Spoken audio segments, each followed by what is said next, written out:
Hello guys, வணக்கம் and welcome back to my film பற்றி YouTube channel. பொதுவாக கடவுளுக்கு குழந்தைகள் அப்படின்னா ரொம்பவே பிடிக்கும். ஆனால் இந்த கடவுளை எல்லா குழந்தைகளுக்குமே பிடிக்கும். இதுக்கு உதாரணமாக எடுத்துக்காட்டா எலெக்ஷன் ரிசல்ட்லேயே பார்த்துருப்பீங்க. முக்கியமாக முதலமைச்சர் விஜய் அவர்களுக்கு பெரியவங்க சப்போர்ட்டை விட குழந்தைகள் அதிகமாக சப்போர்ட் பண்ணதுனால தான் இனிமேலும் எந்த தீய சக்தியாலும் அசைச்சு பார்க்க முடியாத ஒரு தூய சக்தியாக முதலமைச்சர் நாட்களில் இன்னைக்கு உட்காந்துருக்காரு தளபதி விஜய் அவர்கள். இப்படி தன்னோட சக்ஸஸ்க்கு மேஜர் ரீசனாக இருக்கக்கூடிய குழந்தைகளுக்கு போதும்னு சொல்ற அளவுக்கு நிறைய நல்ல விஷயங்கள் பண்ணணும் அப்படின்ற ஒரு விஷயத்துல ரொம்பவே ஆர்வமாக முதல்வர் விஜய் அவர்கள் இருந்துட்டு இருக்காரா. எல்கேஜிலேருந்து 10th வரைக்கும் படிக்கிற குழந்தைங்களுக்கு கவர்மெண்டாக இருந்தாலும் சரி, பிரைவேட்டாக இருந்தாலும் சரி, ஒவ்வொரு குழந்தைகளுக்குமே அவங்களோட பர்த்டே டேட் வரும்போது அந்த டேட்டை ஸ்பெஷலாக மாற்றணும் அப்படின்றதுக்காக டெய்லி மார்னிங் ஒவ்வொரு ஸ்கூல்லையும் ப்ரேயர் நடத்துவாங்க. பார்த்துருக்கீங்களா? அந்த ப்ரேயர் அப்போ அன்னைக்கு எந்தெந்த குழந்தைகளுக்கெல்லாம் பர்த்டேவோ அவங்கள ஃப்ரெண்ட்ல கூப்பிட்டு கிஃப்ட் பாக்ஸ் கொடுக்குற ஒரு ஐடியாவில் விஜய் அவர்கள் இருக்காரா.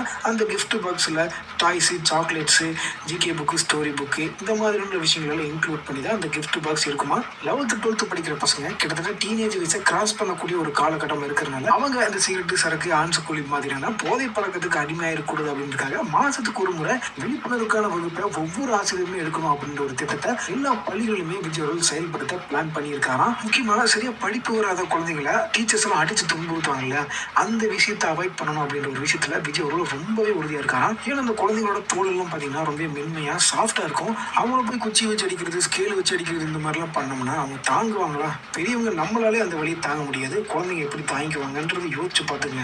விஜய் அவர்கள் முதல்வராகி இன்னையோட ஒரு வாரம் ஆச்சு. இந்த ஒரு வாரத்துல ஒரு கியூட்டான ஒரு விஷயம் ஒன்று நடந்திருக்கா.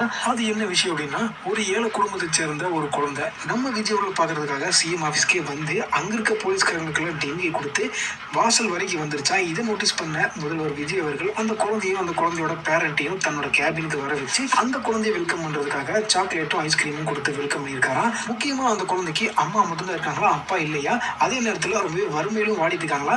இதனால ரொம்பவே எமோஷனலான நம்ம முதல்வர் விஜய் அவர்கள் அவங்களுக்கு தன்னோட சொந்த காசுல இருந்து ஒரு குறிப்பிட்ட தொகையை உதவியை கொடுத்திருக்காராம். இவர் நினைச்சிருந்தா கவர்மெண்ட் கஜானால இருந்து ஒரு குறிப்பிட்ட அமௌண்ட் எடுத்து கொடுத்திருக்கலாம்.